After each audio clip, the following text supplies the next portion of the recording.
Shalom. This is Reverend John Ferret, and I wanted to welcome you to the lesson Exodus 66 in the continuing series that's called The Gospel According to Moses as per the book of Exodus. For us, in lesson 66, we're going to focus in on two chapters, chapter 26 and 27 of Exodus. And this is where God is giving direct instructions, detailed instructions to Moses to build his tabernacle and the outer court. Now, in previous lessons, we talked about the fact that tabernacle comes from a Latin word. What is a Latin word doing in the Hebrew scriptures? Well, that word tabernacle is used in many translations, and it covers the Hebrew word Mishkan. That's the actual Hebrew word used rather than tabernacle. And Mishkan means a dwelling place. Could be a house, could be a tent. So it's God's Mishkan, his dwelling place. Sometimes we would see Mishkan HaKodesh, the holy dwelling place. Or another Hebrew word is O'HELL, and that is for a tent. God dwells in a tent. So here in Exodus 26 and 27, we're going to go through those details. But first, what I'd like to do is let's take a trip to Israel. Ready? Come on. So we're going to be leaving St. Paul, Minnesota, and the capital of Minnesota, and we're going to be heading again to the Middle East. We're headed to a place called Timnah Park, which is way in the southeastern corner of Israel, just north of the city of Eilat, which is on the Gulf of Aqaba. And Eilat, that means it's on the northeast corner of the Sinai Peninsula. And we're going to visit Timnah Park, which is about 15 miles north of Eilat, because of one reason, and that is the amazing model of the tabernacle. Yahweh's Mishkan, his Mishkan HaKodesh. So my question is, here we are, and the Israeli specialists, archaeologists, and Bible historians, they built the tabernacle. Now the question is, why here? Why here down in Timnah Park, just north of Eilat? I mean, we're basically at Timnah Park and the location of the tabernacle about 15, 20 miles north of Eilat, at the northeast corner of the Sinai Peninsula. I mean, we're 180 miles from Jerusalem. We are far away from the majority of tourists coming to visit Israel, whether it's in Tel Aviv or Jerusalem. So this is really a location that really kind of hampers people from visiting this. So the question is, why here? Now, the location itself here of the tabernacle is between two specific places you can visit today. One is the town called Yotvata, and Yotvata is about 7 miles north. It's the first town, 7 miles north here of the tabernacle location. The other main or first place that you can visit south of the tabernacle, going towards Eilat, is a place called Avrona Resort. Avrona Resort. And again, that's about 7 miles south. So we have the tabernacle built in between these two locations. Now, when we go to Numbers chapter 33, we find God's complete itinerary in Numbers 33 for the Exodus. I'm going to read a couple of verses. Let's take a look at it. So in the New American Standard version that I'm reading from, we're going to take a look at verses 1 through 5 of Numbers 33. These are the journeys of the sons of Israel by which they came out from the land of Egypt by their armies under the leadership of Moses and Aaron. Moses recorded their starting places according to their journeys by the command of the Lord, and these are their journeys according to the starting places.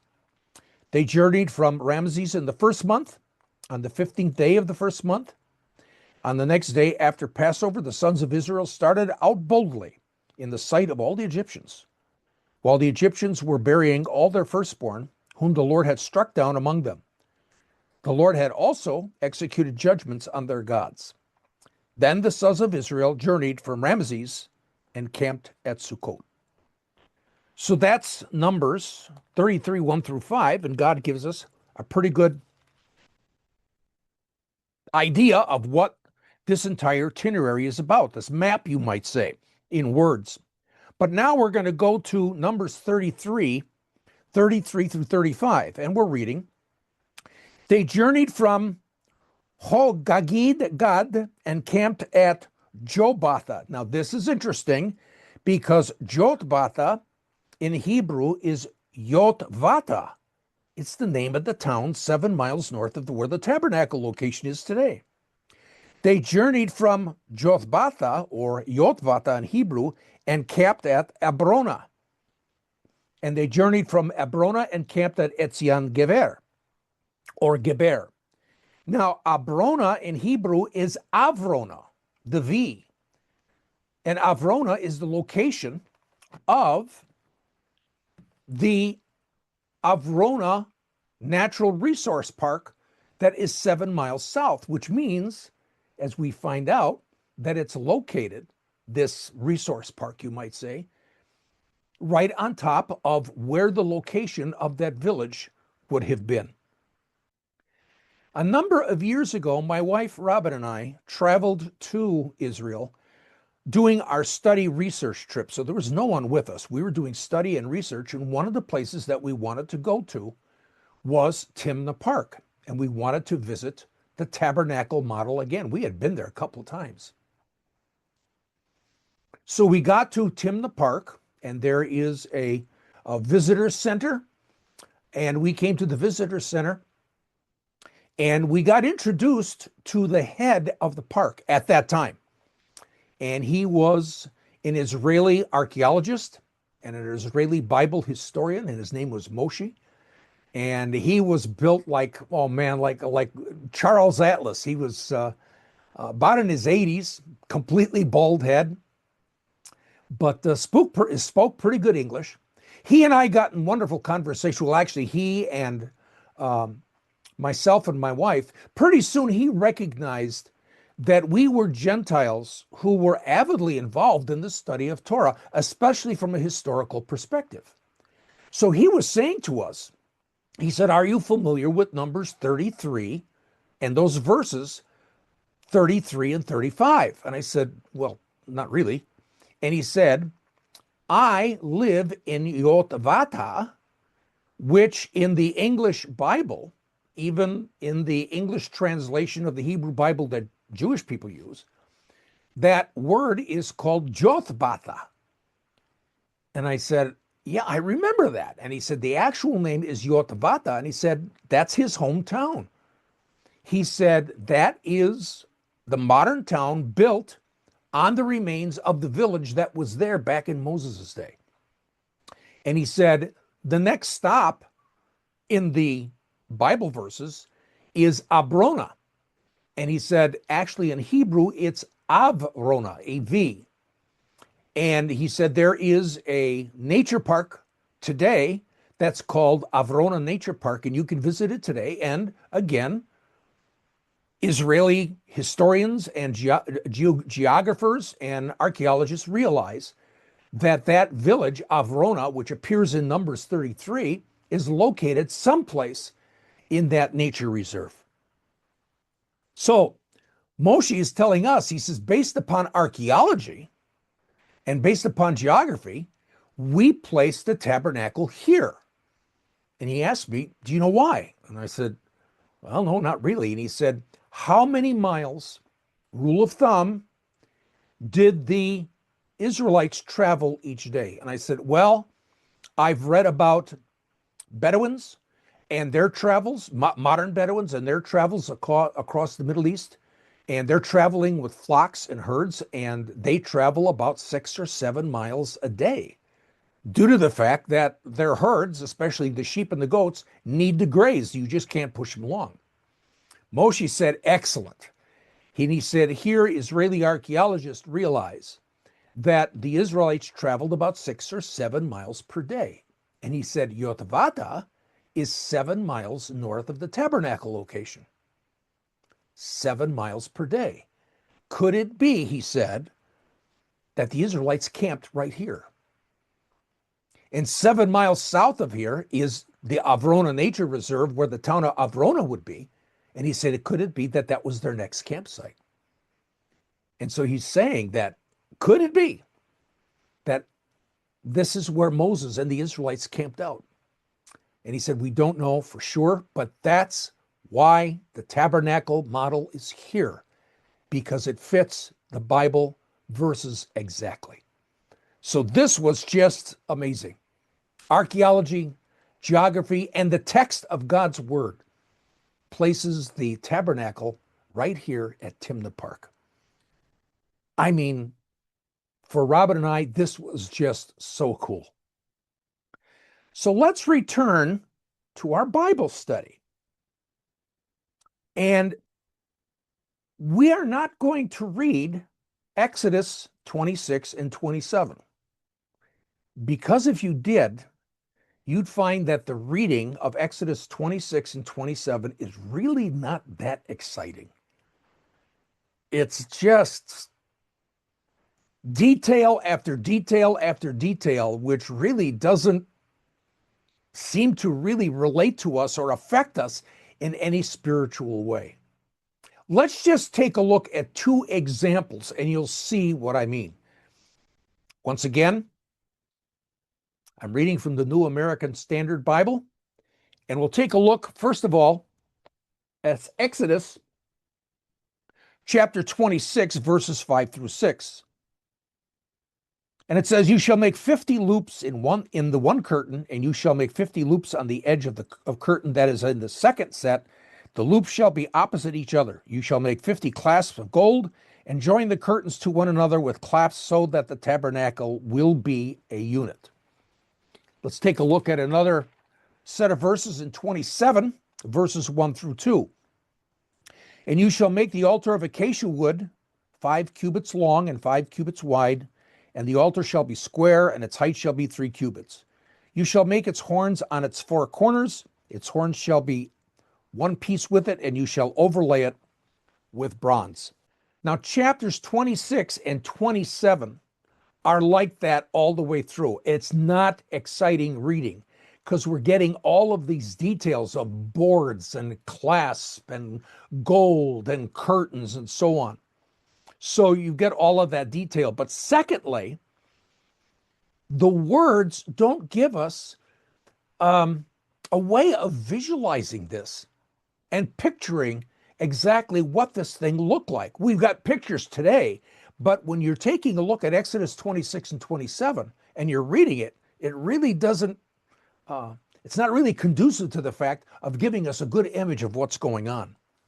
But then, in my study and my research, I happened to bump into this website, www.bibleresources.com. And the Bible Resources had that dash in between it. And at this website, the producer of this website and the producer of the content of this website, a gentleman by the name of Jeremy Park, he created videos, Bible videos, that are related to the New Testament, specific sections of the New Testament, and he created videos specifically related to the Old Testament, things so that we can see what things look like based upon real archaeology, based upon real geography, based upon real information from the resources that we have. They are amazing videos. And on top of that, what just blew me away is Jeremy Park gave permission on a special license for anybody to use these videos. So it is amazing that Jeremy Park has given a free license, a license to use these videos, and they are amazing. You're going to see them here in just a second.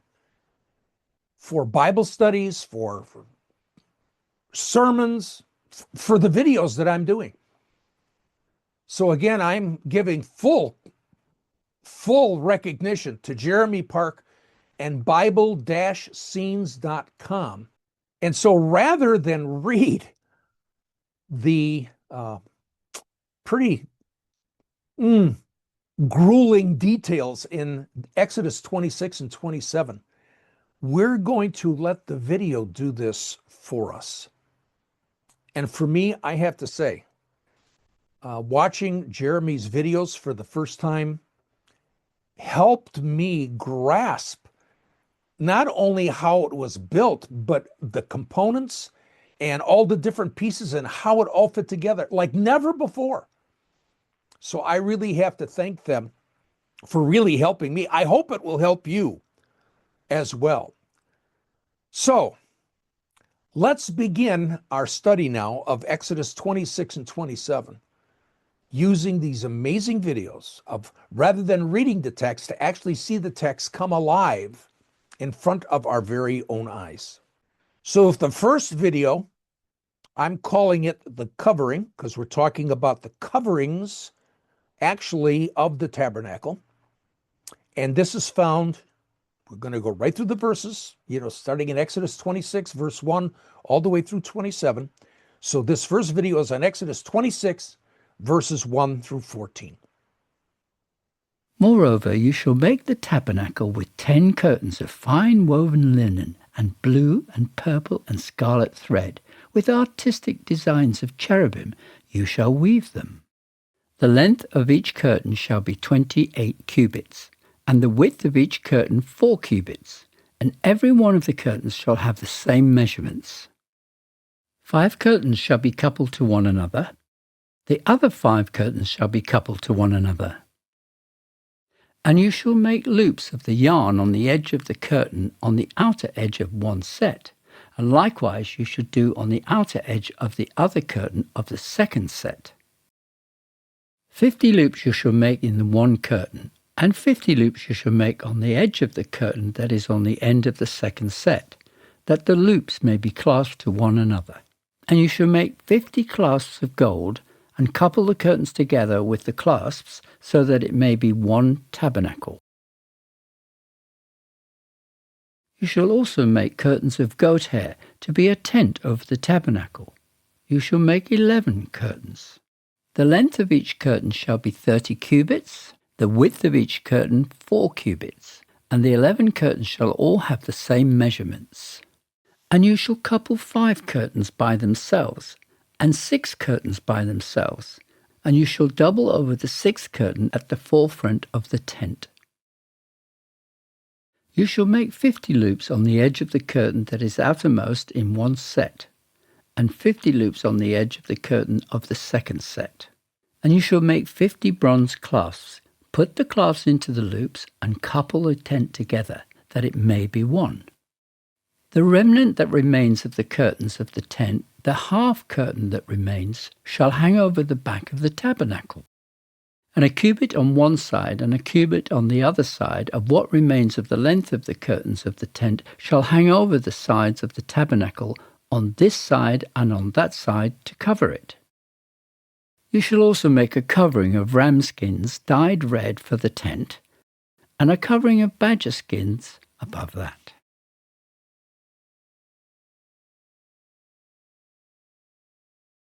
Video number 2 in the series from Bible-scenes.com, I call it the structure, because we're actually going to take a look at the actual structure of the walls, etc., and the flooring and everything else of the holy place and the Holy of Holies. I call it the structure. So in video 2, we're going to be taking a look at Exodus 26, verses 15 through 37.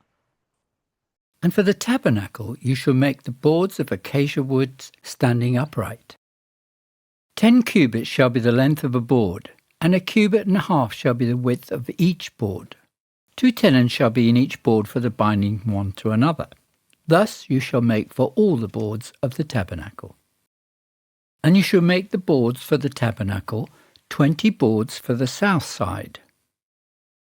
You shall make 40 sockets of silver under 20 boards, 2 sockets under each of the boards for its 2 tenons. And for the second side of the tabernacle, the north side, there shall be 20 boards. And there 40 sockets of silver, 2 sockets under each of the boards. For the far side of the tabernacle, westward, you shall make 6 boards. And you shall also make 2 boards for the 2 back corners of the tabernacle. They shall be coupled together at the bottom, and they shall be coupled together at the top by 1 ring. Thus it shall be for both of them. They shall be for the 2 corners. So there shall be 8 boards with their sockets of silver, 16 sockets, 2 sockets under each of the boards.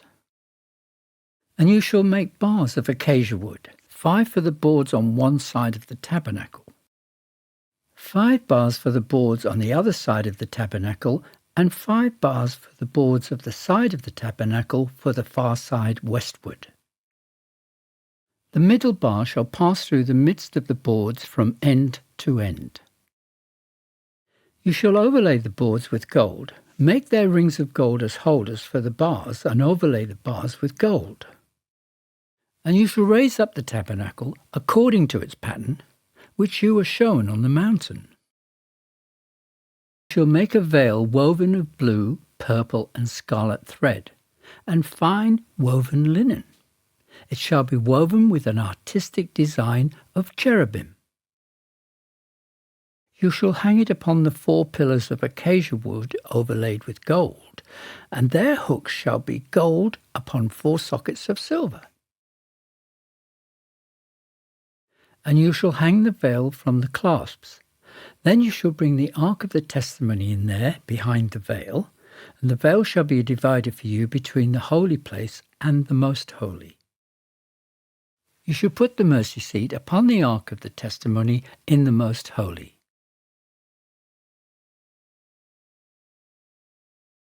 You shall set the table outside the veil, and the lampstand across from the table on the side of the tabernacle toward the south, and you shall put the table on the north side.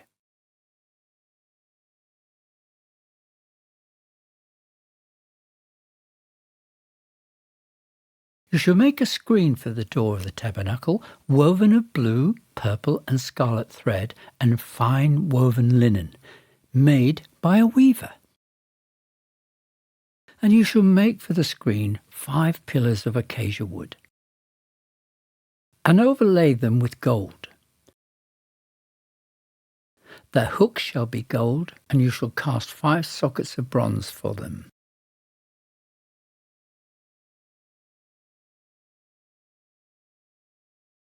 Now time for video 3. We're finally into Exodus 27, and we're going to talk about the altar of burnt offering. So Exodus 27, verses 1 through 8. You shall make an altar of acacia wood, 5 cubits long and 5 cubits wide. The altar shall be square. Its height shall be 3 cubits. You shall make its horns on its 4 corners. Its horn shall be of one piece with it, and you shall overlay it with bronze. Also you should make its pans to receive its ashes, and its shovels, and its basins, and its forks, and its fire pans. You shall make all its utensils of bronze. You shall make a grate for it, a network of bronze, and on the network you shall make 4 bronze rings at its 4 corners. You shall put it under the rim of the altar beneath, that the network may be midway up the altar. And you shall make poles for the altar, poles of acacia wood, and overlay them with bronze. The poles shall be put in the rings, and the poles shall be on the 2 sides of the altar to bear it. You shall make it hollow with boards, as it was shown you on the mountain, so shall they make it. The final video, I'm calling it video 4, is of the outer court. and that's going to be Exodus 27, verses 9 through 19. You shall also make the court of the tabernacle. For the south side there shall be hangings for the court made of fine woven linen, 100 cubits long for one side. And its 20 pillars and their 20 sockets shall be bronze. The hooks of the pillars and their bands shall be silver. Likewise, along the length of the north side there shall be hangings 100 cubits long, with its 20 pillars and their 20 sockets of bronze, and the hooks of the pillars and their bands of silver. And along the width of the court on the west side shall be hangings of 50 cubits, with their 10 pillars and their 10 sockets. The width of the court on the east side shall be 50 cubits. The hangings on one side of the gate shall be 15 cubits, with their 3 pillars and their 3 sockets. And on the other side shall be hangings of 15 cubits, with their 3 pillars and their 3 sockets. For the gate of the court there shall be a screen 20 cubits long, woven of blue, purple, and scarlet thread and fine woven linen, made by a weaver. It shall have 4 pillars and 4 sockets. All the pillars around the court shall have bands of silver. Their hooks shall be of silver, and their sockets of bronze. The length of the court shall be 100 cubits, the width 50 throughout, and the height 5 cubits, made of fine woven linen, and its sockets of bronze. All the utensils of the tabernacle for all its service, all its pegs and all the pegs of the court shall be of bronze.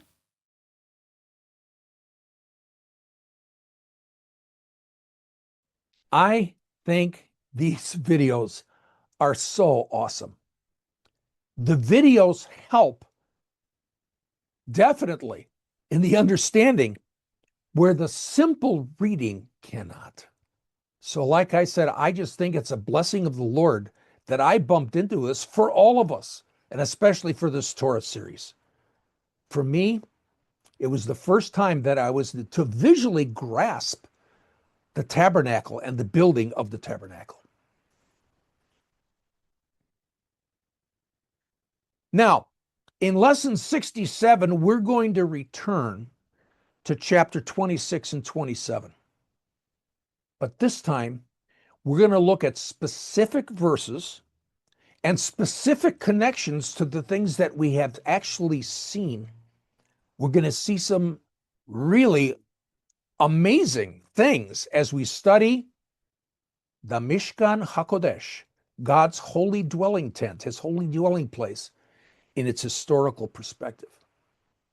It's like Exodus 27, the last couple of verses. Exodus 27, verses 20 through 21, which emphasizes the menorah. It ends with the menorah.